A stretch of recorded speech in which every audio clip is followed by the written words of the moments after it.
Turning to today's topic, in December 2023, I published a report that demonstrated how well-intentioned screening practices have ballooned into a layered and duplicative system that sweeps up travelers who may pose no threat to national security, especially among Arab, Muslim, and South Asian American travelers.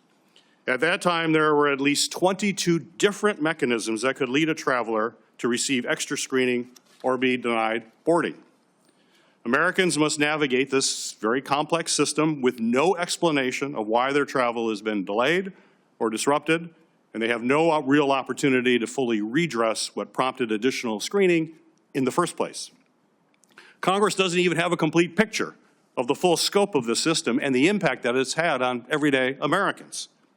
Almost all of the oversight mechanisms are internal to the executive branch, such as the Privacy and Civil Liberties Oversight Board and the Civil Rights and Civil Liberties Office at DHS.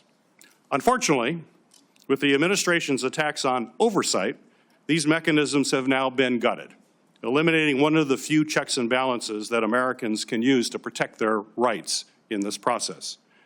And that's why, following my report, I introduced, and this committee passed, the Enhanced Oversight and Accountability in Screening Act. It was the first real effort to provide more transparency and more oversight for this entire system of screenings. That's the topic today. This legislation requires DHS to reform the redress process and provide Congress with data on enhanced and secondary screenings by TSA and CBP, including their effectiveness. At the time, I asked, Mr. Chairman, I asked you to join me in working on this legislation, but instead you and the entire Republican dais voted against this transparency legislation. And I'm now working to update it now, and I would certainly love to have folks on this committee join me in reintroducing this updated version in a bipartisan way. As I've said countless times before, we must be able to protect our nation, but Americans who pose no threat to national security should not face a maze of travel screenings and a flawed redress process.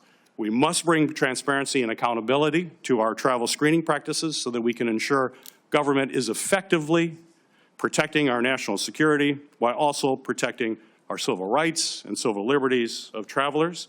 Mr. Chairman, I'd like to introduce two things into the record. I want to move to introduce a minority response to the majority report into the record to clarify some of the information that the committee has actually received. It requires some clarification.